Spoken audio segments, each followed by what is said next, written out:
Ladies and gentlemen, boys and girls, and everybody in between, welcome to another episode of the Chaps Chat Cats, a part of the Hoops Crew Media Network. My name's Jake, and I'm joined in the virtual studio by the one and only Mr. Johnny Larkin. How are you, John Doe? Pretty good. Can't complain. And if I did, no one would listen. There's the line. He said the thing. There it is. Very aroused. Yes. Yes, indeed. No, I'm good. All right. Going very well. That's good to hear. I'm also good. You know what else Yeah, is good? that's good. Podcasting about footy in early to mid October. And the Cats coming off the back of a win, going into yet another must-win game here. That's what we're talking about on tonight's podcast. The Cats v Tigers, round 8 preview. You'll see on your screens and on your apps and your new newspapers, if those still exist, that this will be classed as round 7. But we don't buy into this bull crap of 6A, 6B rounds. No, we've played seven games. We're about to play the 8th. This is round 8. It's round 8. Damn it. So we're going to talk all about Geelong taking on Richmond up at the Swinburne Centre for about the next 20 minutes. Then we're going to duck over onto the Hoops Crew Patreon page, and we're going to make our weekly Patreon match predictions. We're so very good at we're so good at it, John. It's almost a bit boring, how often we're right about our predictions. But nevertheless, Really is, people should definitely sign in and have a look at that. Hoops Crew Patreon, check it out. You can start a 7-day free trial and check out all the extra and bonus stuff you get there. Before we get into the show proper, though, Johnny, and before I throw over to you to give my vocal cords a rest, we have to say a big Hoops Crew Media Network thank you to our new media network sponsor, Cyril Cook Florist. You can visit their website at www.cyrilcookflorist.com.au. That's Cook with an E. Give them a bell on the old shoe phone. Phone them up, 035 222 2244. Or if you're in the mood to avail yourself of a 20% in-store discount, not 5, not 10, not 15, but 20% discount in store, go on over and visit them on foot or in your car or by bicycle or horse or homemade airmobile at shop 1211 Leather Maybe not Street by in Breakwater. homemade airmobile. Tell them that that's if you land on the roof of shop 1211 Leather Street in Breakwater, tell them that the Hoops Crew sent you and they will give you a 20% discount off your next in-store purchase. Just don't tell the Johnny, cops we sent you in your homemade air via airmobile. portable. Yeah. Hey, if you're going to It do won't it, go well. just do all the right things. Check Yeah, that you're, exactly. flying in legal airspace, do all the cross the T's and dot the I's and you'll be fine. Fly on in and get your 20% discount. Fine. All right, let's get into the preview, Johnny. Cats v Let's Tigers. It's round 8. It's crunch time. The Cats, they've somewhat turned the ship around. They're starting maybe to find a bit of form a bit more consistently, even in some of their losses. But, you're running out of, runway if you're going to get this plane off the ground and into the finals. They go to take on the Tigers up at the Swinburne Centre. Johnny, we've got a pulse, but we've got to keep on winning. What are your thoughts going into this matchup against the Tigers team that are, a fair few spots above us on the ladder? Yeah, they're up. Whereabouts? Let's bring up the ladder. They are in the top 4 with 20 points, so they're 10 points ahead of us. Yeah, it's going to be a tough game, as each game is going to be going on now. But we've had the bit of the wood over them the last few games. Like last year, we played them, we won 49-11. And we've beaten them the last 3 times, so we've got a good record against them so far. So you'd think we're in for a good shot at getting a victory this week, but it's just, yeah, it's going to be an interesting game because Tigers seem to be playing pretty good football up and about. So I'm just trying to find out how they have played the last few weeks. But there's so many games Doing a here lot that of winning. they're doing a lot of winning. The Cats have not been doing a lot of winning. We're not here to talk about Tigers, so let's talk about the Cats. Um, Please I do. think I do believe we can win. I always will think we can win, and if we played like we did against Sydney, but just tidy up a few things, then I think we should win fairly. I'm not going to say easily, but there's a chance to win comfortably. We could have won comfortably against the Swans if we took our chances.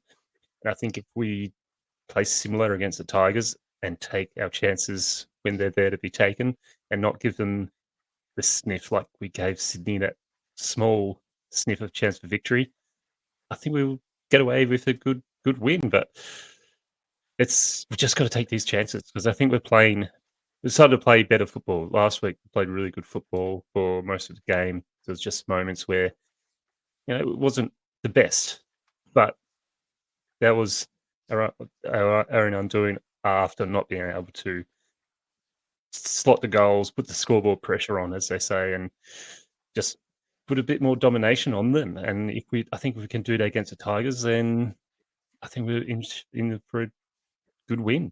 But as I said, we got to not only play the good football, but when we got those chances inside 50s, you just got to take them, or at least halve them this time. Yeah, I think you put that pretty well, really, Johnny. Like the idea that there is the chance that Geelong can win these games comfortably because they've, at different times they've had the chance to put the foot on the throat, and what stopped us winning comfortably in some of these games and putting matches away by 3 or 4 goals is that just lacking that.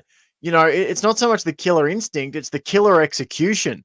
Mm. Being able to turn 5 goals 14 into 10 goals 9 or something like that, or 11 goals 8. And if you do that, then the Swans are so far in the rearview matter, then their late charge doesn't matter. So I agree with you. The Cats have created chances. They've got to take them, particularly in games like this. But in all games, it's a much more even competition than it once was. You look back to how easily we were beaten by Carlton in terms of what it looked like on the scoreboard.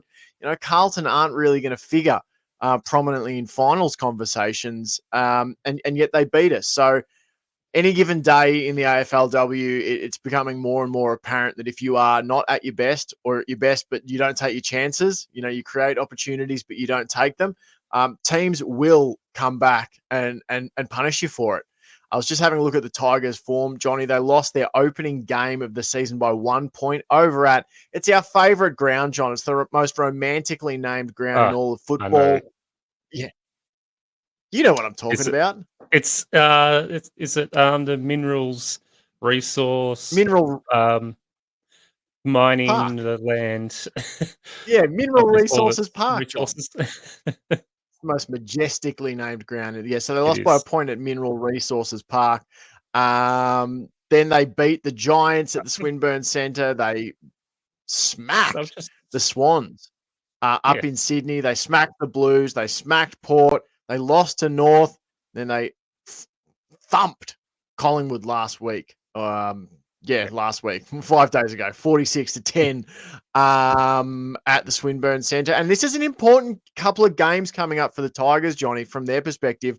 They've got the 12th place Cats, who are trying to charge back into finals. You've got the 11th place Demons at Casey Fields. And then they finish the season against 8th place Essendon in Darwin, and then back at home against the 3rd place Hawks. So, they'll be looking at this from their perspective going, these are sort of must-win games as well for them if Mm, they want to sort of keep control over where they finish, not just in yeah, whether they finish in the 8, but where in the 8 they finish. So crucial game on both sides of the equation, John.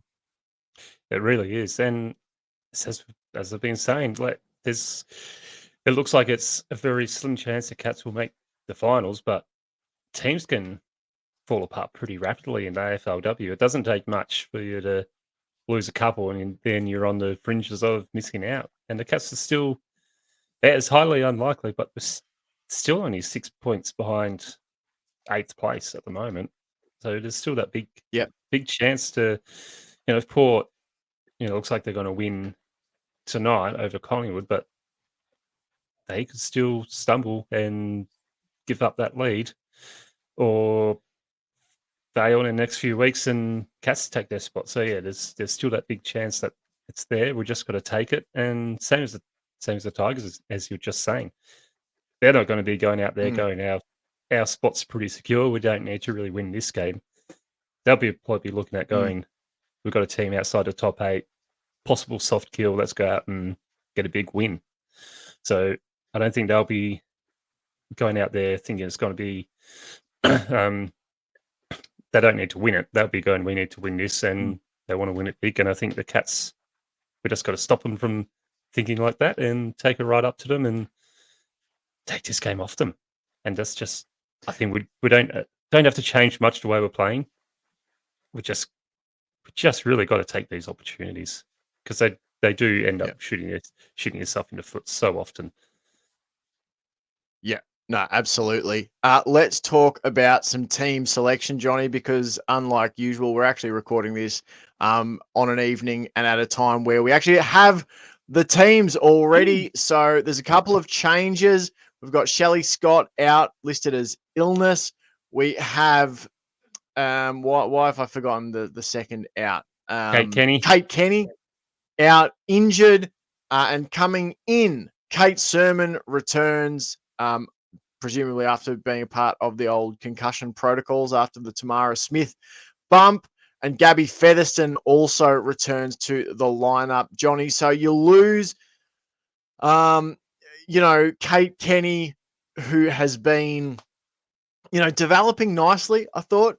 From that sort of half forward line, the Cats lose Kate Kenny. They also lose Shelley Scott. So 2 players from that sort of forward 50. But you bring in a couple of players, Johnny, like Gabby Featherston's been kind of dynamic in the different roles she's played this year. And you bring in Kate Sermon, who's probably one of our better pressure players inside forward 50. What are your thoughts on the coverage we have here to try and make up for our outs? I think it's a tough one, because I don't think either of these players are like for like replacement for the ones going out. But I do like the idea of taking Darby into more of a forward line, and maybe looks like they're going to have Gabby Featherston and Melissa Bragg be a ruck. So that could be an ideal situation for the Cats, where maybe the Tigers have got a very short defence, and they're thinking that the team up of Maloney, Darby, and Parry, 3 pretty tall players, would be able to get some easy marks against the Tigers. So yeah, it's an interesting move, but one I think that could possibly work. I think Bragg's been playing pretty well in the ruck, doing a fairly decent job. And Gabby Featherston is pretty good in the ruck. Like, she doesn't get a lot of hit outs, or doesn't get as many as other ruckmen do, but she's pretty short, but she puts in that effort, and then she can be that extra sort of midfielder, role player, tackler, brings the pressure. But yeah, I'm just wanted to see Kate Kenny's out with some form of injury. I thought she's been developing really well, as you said. I've been thinking that she's been pretty important to the way the Cats have set up her run. Her kicking ability, to how long and far she can kick, has been a really important part to the Cats. So hopefully it's not a serious injury, if it whatever injury it is, and hopefully she's back soon, because I think it could be out for the Cats if she can't get right for the rest of the season, because I think the way she's developed and got into the game is adds a lot to this team. And then Shelley Scott, I think sending Darby back for Shelley Scott makes sense. It's interesting. I wonder, we've talked at times this year about, Meg McDonald sort of maybe struggling for the sort of form she showed a couple of years ago, and that back line now with Kearns and Webster and Gunjaka, Emerson, that there are other players there who are sort of taking some of the parts of her, role. I wonder if they would ever think about chucking Meg McDonald back up forward, in a game like this where, that's where she started her career, I believe, Meg McDonald up forward. Like, I just wonder if, Kate Darby was to go into the ruck, and then maybe you could play Bragg across the back line, which is a role she Mm, plays really well in the VFLW. Wonder if you just ever think about just swinging Meg Mac back up forward and just see if she can sort of just find a bit of a spark again, playing in that forward line. Be interesting anyway, just as something to try perhaps on the weekend if things aren't going the way that yeah, we want them to go. And as we know that, the Cats are always a bit crafty, as all teams are, with how they list their lineup. Darby's listed up in the forward line at the moment next to Maloney. Doesn't mean that's the way it happens on the weekend, but on paper at the moment, that's the way they've got it lined up. I'm really glad to see Bella Smith and Caitlin Thorne yeah, holding their spots here. I think it's really that's good. good um, to see what they've got to offer. It's a little bit tough, I suppose, on a couple of Cats who have been on the list a while. And I'm talking about Brooke Plummer and Abby McDonald, who are both named in the emergencies. But honestly, it's one of those things where this season and even last, when Plummer and McDonald, Abby, that is, have had their opportunities, they probably haven't put their stamp on it quite as well as they would have liked. And that leaves the door open for players like Bella Smith That's, and Caitlin Thorne. And the Cats will be keen to see what they've got in those players. And they both showed some impressive moments on the weekend. I thought some of Caitlin Thorne's pressure in the forward line was really good. I think it was in the third quarter. She had multiple smothers. Bella Smith, just another strong body around the stoppage contest. I really think that she's something that the Cats can work on.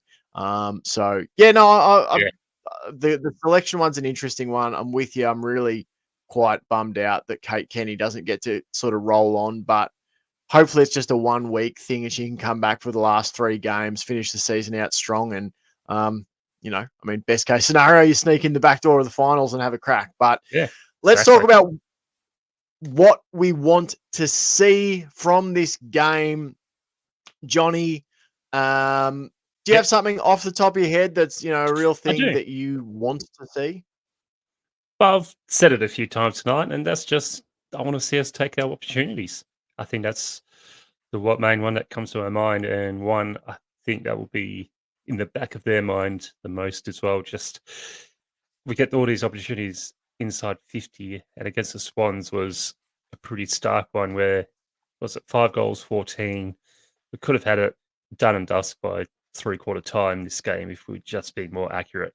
So yeah, I'd just like to see us get when we get these opportunities, just nail them a bit more. As I said, even if it's just halving them instead of Mm, ballooning on the behind side, just halving those chances towards the goals favour would be a big boost. And I think if we can do that, it'll go a long way to getting a really nice win over the Tigers.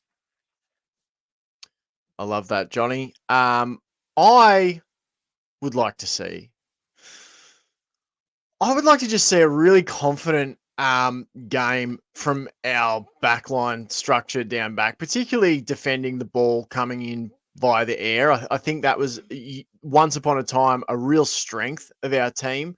With Gunjaka and McDonald, but even now with Kearns and Eamonson and Webster, like all of them are capable of taking an intercepting mark and reading the play really well and playing good one-on-one sort of backline footy. I feel like we haven't really seen it all gel in a single game this season. We've seen moments of it. Mm, So I'd just like to come out of this match going, we saw a glimpse of a larger sample size of our backline playing really well and really coherently. And I suppose what I would look to is it's a bit basic, but just an increase in some of our marking numbers and intercepting numbers from some of our regular contributors. Anna Rose Kennedy led the team last week in terms of intercept possessions, and while that's great, a great sign for her development, I would like to see a return to form of some of our sort of key pillar players. So that's what I would like to see on the weekend. Lots of turnovers in that Tigers forward 50. All right. That'd That be is nice. all from us on the public part of the show. We're going to duck now over and do our Patreon match predictions with our Patreon subscribers. So if you want to get that part of the show, go on over, start yourself a 7-day free trial on the Hoops Crew Patreon page. We don't stop once the AFLW season stops either. We will continue putting out at least one Chaps episode a week. And there'll be other episodes from the other members of the Hoops Crew as well, right through the dark days of the off season where there's no footy to watch. So go on over. Give us a look on the Hoops Crew Patreon. But until next time, thanks so much for watching and go Cats! Go Cats!